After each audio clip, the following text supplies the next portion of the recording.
Hola, buenas tardes. Recibí algunos comentarios en el otro video. Qué bueno que siguen por ahí suscritos y que no me han eliminado de sus amigos. Ahorita voy al gimnasio, entonces va a ser un video muy cortito. Me llamó la atención uno de los comentarios, una persona que no sale su nombre, solo sale la letra I y la letra A, no sé, Inés. Y me dice que lleva una semana con la dieta cetogénica. Dice que le está costando trabajo. Y sí, yo sé por qué te está costando trabajo. Es por la insulina. La insulina es un mecanismo muy poderoso que tenemos en el cuerpo. Y de ahí se derivan muchas cosas.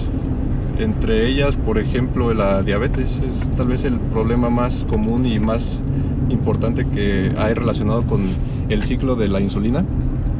Es la diabetes.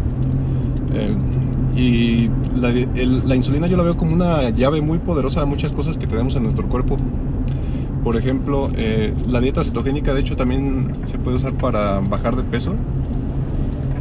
Se puede usar para precisamente mejorar la diabetes. Hay quien dice que la cura, no sé, no soy médico para decirlo, pero puedo ver por qué dicen que la cura.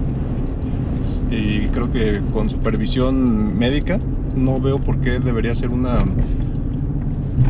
por qué no debería ser considerado, ¿no? Creo que puede ser una herramienta muy poderosa. Y la cuestión, igual en este video lo que quería comentar un poquito era a grandes rasgos cómo funciona esto de la insulina y qué tiene que ver con la dieta cetogénica. Entonces, tal vez se podría empezar con decir qué es la insulina. La insulina se puede decir que es un mensajero que hace que las células en nuestro cuerpo se abran para recibir energía y agarren nutrientes. La energía, como decía en otro video, hay dos principales fuentes de energía en el cuerpo, son las grasas y son los azúcares. La glucosa en la sangre ya está en forma de glucosa, todas las azúcares que comemos, independientemente de su origen, si son glucosa, fructosa, lactosa, sacarosa, etcétera. Todas ellas se descomponen en glucosa en la sangre, y por eso es que los diabéticos se están midiendo constantemente el azúcar, que le dicen, el azúcar en la sangre. Entonces, esta sustancia, la insulina, se genera cuando nosotros consumimos algún carbohidrato. El carbohidrato, como digo, más simple son los azúcares, pero también cuando comemos algunos otros carbohidratos que son relativamente sencillos y se descomponen también en azúcar, como el pan, que es una harinas refinadas. Es un proceso muy sencillo para el cuerpo llevar una harina refinada a que sea glucosa en la sangre. Se puede decir que son carbohidratos muy simples, y sobre todo los refinados son los que se pueden descomponer muy fácil en azúcar. Entonces es prácticamente como si estuviéramos comiendo azúcar cuando comes un pan. Incluso la pastas, pan, otros alimentos que son altos en carbohidratos simples, como por ejemplo la papa, el arroz, sobre todo el arroz que ya está también como refinado, no sé cómo se le diga, porque está el arroz integral, el que trae su cobertura en la fibra y todo. Ese, pues, como quiera, trae un poco de nutrientes, aunque de todas maneras yo considero que sigue siendo muchísimo el contenido carbohidrato. Y también, por ejemplo, los jugos, que mucha gente los considera muy saludables, pero hay que considerar, no por ser natural es automáticamente saludable. Los azúcares en los jugos siguen siendo azúcares, son fructosa, pero se descomponen de todas maneras de la misma forma en el cuerpo, en la sangre, en forma de glucosa. Entonces, jugos por sí solos, no. La fruta en combinación, o sea, la fruta entera con su fibra, con todo lo que trae, puede ser bueno en cantidades adecuadas también. De nuevo, no por ser algo natural significa que no te perjudique o que sea 100% bueno o que no te pueda hacer algún daño, ¿no? Entonces, eso, cosas como decía ya el pan, y hay algunos otros alimentos que tienen muchísimos carbohidratos simples, que da lo mismo y prácticamente estás comiendo azúcar.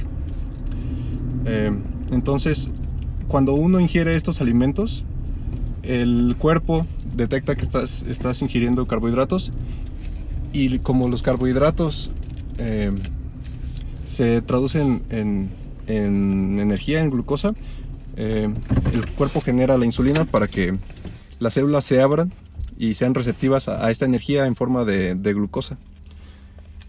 La cosa está en lo siguiente. Las células solo necesitan cierta cantidad de energía. La energía que necesitamos en forma de glucosa puede resumirse en lo equivalente a una cucharada sopera de azúcar. Pero no significa que debamos comer una cucharada sopera de azúcar diario, sino significa que todos los alimentos que ingerimos a diario tienen que tener el equivalente a esa cantidad de energía en azúcar en una cucharada. Pero la cosa aquí está en que también debemos tener otros nutrientes, no solo azúcar, no solo glucosa. Entonces, cuando nosotros la ingerimos, se abren las células a la glucosa y se llenan. Entonces empieza a haber residuos de ese azúcar que no estamos consumiendo, o de esos carbohidratos, que al final es lo mismo, como les digo.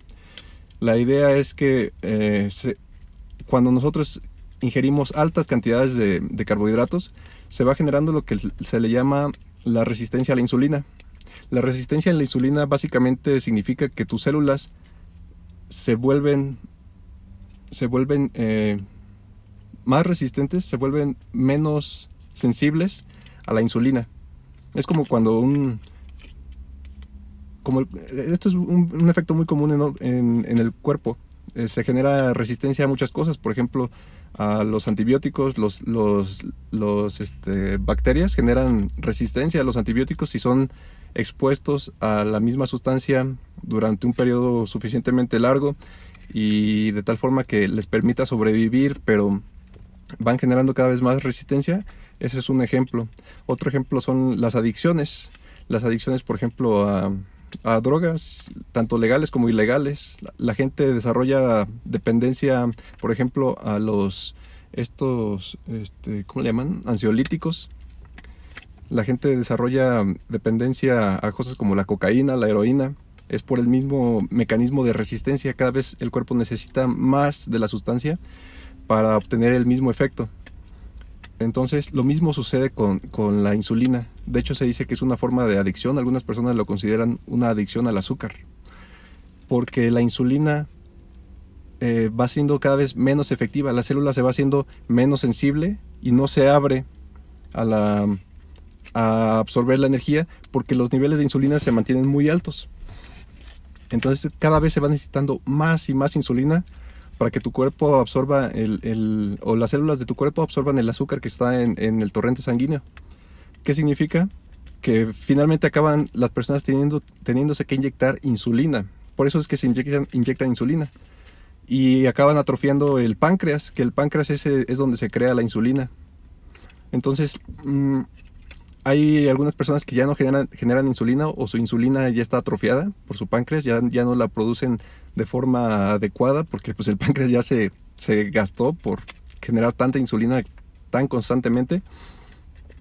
Y por eso es que la gente tiene hambre, porque la insulina a niveles tan altos hace que tengan hambre, y luego se vuelve un círculo vicioso, porque las células se cierran por la insulina tan alta. La insulina se vuelve menos eficiente, los niveles tan altos de azúcar hacen que se genere más y más, entonces se vuelve un círculo retroalimentado, que hace que te den esos antojos por comer algo dulce, o por comer un pan, por comer algo carbohidratos, ¿no? Son esa sensación, esa necesidad que tienes, así como, es que se me antoja ahorita muchísimo un chocolate. Es la insulina que está en tu cuerpo, está bastante alta, te está pidiendo que le des más energía, solo que esa energía no va a ser bien aprovechada porque las células de tu cuerpo se van a cerrar. Y esto provoca otra cosa, que es el aumento de niveles de triglicéridos. Los triglicéridos son esta forma de grasa que está en la sangre, pero mucha gente piensa que está relacionados con las grasas, pero no. Lo curioso es que si tienes triglicéridos altos, es muy probable que sea más bien derivado por un consumo alto de carbohidratos. Yo lo comprobé. Déjenme contarles algo. Antes de que yo me enterara todo lo del cáncer y todo, como unos 1 o 2 años antes, tenía una bola acá, una bola de grasa. Estaba bastante grande, como de unos 5 o 7 centímetros, y estaba gruesa. De hecho, si me volteaba se alcanzaba a ver aquí una bola. Y me empecé a preocupar y fui a ver a una doctora y me dijo, para empezar, que de hecho pensé a lo mejor es cáncer, pero no era cáncer, es lo que le llaman un lipedema. Creo que sí, es una bolita de grasa básicamente. Entonces me dijo, ¿sabes qué? Esto no es tumor así, o sea, es tumor, pero es un tumor que pues no pasa nada, ¿no? O sea, tumor básicamente es cualquier cosa que esté en una bolita en el cuerpo, ¿no? Pero se trata más bien de una bolita de grasa, y me mandó a hacer unos estudios de sangre y estaba altísimo. No recuerdo exactamente, pero triglicéridos estaba alrededor de, creo que eran 700, algo así, cuando lo normal creo que está por debajo de 180. Estaba malísimo. El colesterol también estaba súper alto, andaba cerca de 500, cuando lo normal creo también es abajo de 200 o algo así. El chiste es que andaba súper mal y me sentía yo mal, me sentía físicamente raro. A veces tenía sensación como de adormecimiento en algunas partes, como hormigueo, a veces en las piernas, una sensación así como si algo me caminara. Entonces fue lo que me empezó a llamar la atención. Leyendo luego cosas, creo que eran síntomas de una prediabetes, porque por la misma razón que les comento de que las células se van cerrando a la energía, se van haciendo resistentes a la insulina, se hacen resistentes también a los nutrientes. Entonces hay un daño celular, se va dañando. Por eso es que la gente se queda ciega, o por eso es que la gente no siente, por ejemplo, si se hacen una cortada en el pie, no la sienten, no les duele, porque los nervios empiezan a atrofiar, porque no están recibiendo una nutrición adecuada, se cierran. Entonces es por eso que yo estaba sintiendo estaba teniendo esas sensaciones. Entonces ya se me perdí el tren. El tren, ¿cómo se dice? El tren de pensamiento. ¿Qué le estaba diciendo antes? No recuerdo, pero bueno, trataré de continuar. Entonces es así como el mecanismo de la insulina funciona. Ahora, ¿cómo romperlo? No hay de otra más que disminuir o eliminar completamente el consumo de carbohidratos, sobre todo los carbohidratos simples. Tal vez al inicio, como decía la persona, que no sé cómo te llamas, disculpa, es que nada más ahí en el avatar viene I y una A. Entonces es por eso que cuesta trabajo. Es una adicción. Yo sí lo consideraría una adicción. No sé, como les digo siempre, no soy médico, pero me parece muy claro que el comportamiento es ese mismo, ¿no? Esa ansiedad, esa necesidad que tu cuerpo te exige que consumas algo. ¿Cómo le llamas? Es una dependencia. Y la cosa es, no necesitamos consumir azúcar como tal. No es necesario, tu cuerpo la va a producir. Yo creo que incluso para personas que están enfermas, lo principal, por ejemplo con diabetes, lo principal es romper ese ciclo de la insulina. Y muchos médicos lamentablemente no se enfocan en esto, sino se enfocan en, por ejemplo, en las inyecciones de insulina. No se enfocan en la parte alimentaria muchas veces. No se enfocan en disminuir los carbohidratos de tal forma que se disminuyan los niveles de insulina y hagan que el cuerpo otra vez empiece a responder a la insulina. Es decir, buscar un círculo sano, un círculo virtuoso en lugar del círculo vicioso de inyéctate más insulina, que probablemente te va a dar más hambre y a la vez no te estás nutriendo. Y pues todo a la larga, pues creo que lo ideal es restaurar ese ciclo natural de la insulina y de las células. Ahora, ¿qué tiene que ver esto con la dieta cetogénica? La dieta cetogénica básicamente se trata de eso, de eliminar o disminuir por completo la ingesta de carbohidratos, sobre todo los carbohidratos simples, y concentrarse en el consumo de grasas. Las grasas yo sé que están muy satanizadas, y fíjense bien cómo funciona esto.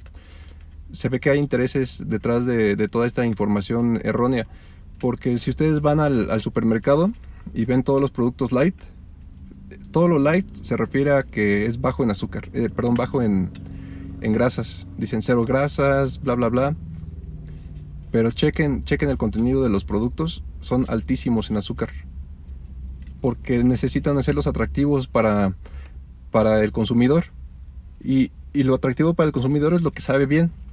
¿Y saben qué sabe bien? 2 cosas: grasa y azúcar. Entonces, si bajas una, tienes que subir la otra, porque si no la gente va a decir esto sabe horrible. Y como la grasa es lo que fue el chivo expiatorio de los problemas de salud por mucho tiempo, entonces le suben al azúcar. Y ahí el punto de venta es: esto no tiene grasa, cómpralo porque es muy saludable. Y pues no es cierto, es completamente falso, porque está repleto de azúcar. Tengan mucho cuidado con eso. La grasa no es mala. Lo malo es el ciclo vicioso de consumir altas cantidades de carbohidratos. Y eso sí, hay que tener mucho cuidado. Sí se empeora si consume los dos. O sea, carbohidratos por sí solos son bastante malos, pero es mucho peor carbohidratos y grasas juntos. Alto consumo de carbohidratos con grasas es lo peor que puedes hacer, porque tu cuerpo se va a cerrar a consumir todos esos energía. Y ahora no es solo el azúcar, sino también le echaste grasa. ¿Qué va a pasar? Tu cuerpo va a almacenar toda esa energía en forma de grasa, y por eso es que subes de peso. Por eso es que las bombas así engordadoras son básicamente eso: azúcar y grasa. Por ejemplo, las malteadas es 100% eso, es muchísima azúcar y muchísima grasa, y sobre todo grasas que no son naturales, grasas también refinadas, grasas de origen vegetal como aceite de palma, que es horrible. Y básicamente todos los postrecitos, sobre todo los comerciales, son una bomba de carbohidratos y grasa. Eso es lo que son. Por eso es que engordan. Por eso es que son tan malos en combinación. Entonces, básicamente lo que hay que hacer, o lo que hay que enfocarse, es en romper ese ciclo de la insulina. Buscar que tu cuerpo se vuelva otra vez receptivo a la insulina.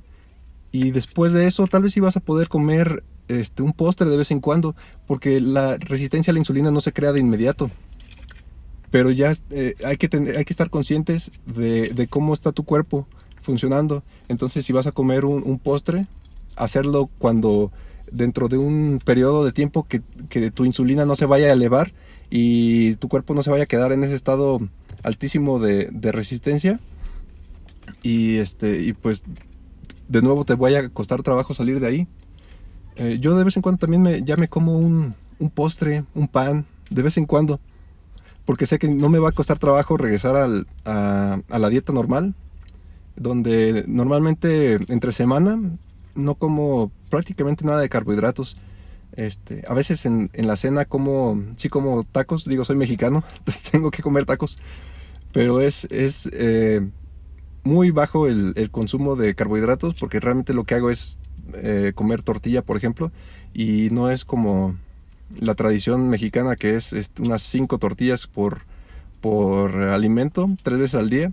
Pues sí es bastante. Al final, de todas maneras, Y una ventaja también que tenemos, la tortilla generalmente tiene un poco más de fibra, no está tan refinada como el pan, que es harina de trigo. Entonces es un poco una ventaja. Pero bueno, entonces a lo que voy es, ya después que rompes el ciclo de la resistencia a la insulina, vas a poder comer algunas de estas cosas con moderación, como una excepción. Pero lo importante es eso, romper el círculo vicioso de la resistencia a la insulina y entender cómo funciona todo eso. Entonces, bueno, pues era lo que les quería comentar. Tal vez este tema valga la pena después analizarlo un poco más a fondo, porque tiene muchos componentes, pero creo que básicamente es cubrir todo el funcionamiento de este mecanismo del cuerpo a grandes rasgos.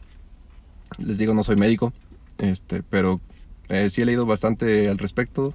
Entonces creo que tengo un conocimiento, una comprensión más bien bastante buena de esto, y lo he visto en mí. Entonces yo, como siempre les digo, hablo de experiencia propia, y si no fuera algo que no hubiera experimentado yo mismo, no les diría nada. De hecho, lo he comentado en otros videos, pero por ejemplo, cuando empecé esto de la dieta cetogénica, empecé pesando alrededor de 90 kilos. Luego, entre quimio y dieta, bajé hasta 70 más o menos. Ahorita tiene un rato que ya me estabilicé en un peso que creo yo que es muy bueno, estoy en 77 kilos, mido 1,86, entonces creo que es un peso bastante bueno. Lo combino con ejercicio también. Me estuve haciendo estudios de azúcar, estudios de funcionamiento hepático, estudios de triglicéridos y de colesterol durante bastante tiempo, cuando llevaba la dieta cetogénica, y salía bastante bien siempre. Entonces, por eso es algo que de lo cual yo puedo hablar con confianza. Incluso si fuera necesario, podría compartir los estudios, pero bueno, parece que no es necesario. Entonces, les agradezco mucho. Espero que este video sea de ayuda para ustedes, para que vayan entendiendo por qué funciona la dieta cetogénica y cómo es que funciona todo este mecanismo de la insulina. Normalmente hablo despacio, pero ahora como que creo que estaba hablando bastante rápido, entonces disculpen si los pierdo ahí en todo el discurso. ¿Sale? Pues espero que estén muy bien. Gracias por su atención. Dios los bendiga. Cuídense mucho y mucho éxito. Continúen con la dieta. Espero pronto también tener un tiempo para compartirles todos los elementos que yo estaba tomando. Pero de nuevo, disculpen por la falta de tiempo. ¿Sale? Les agradezco mucho. Que estén muy bien. Saludos.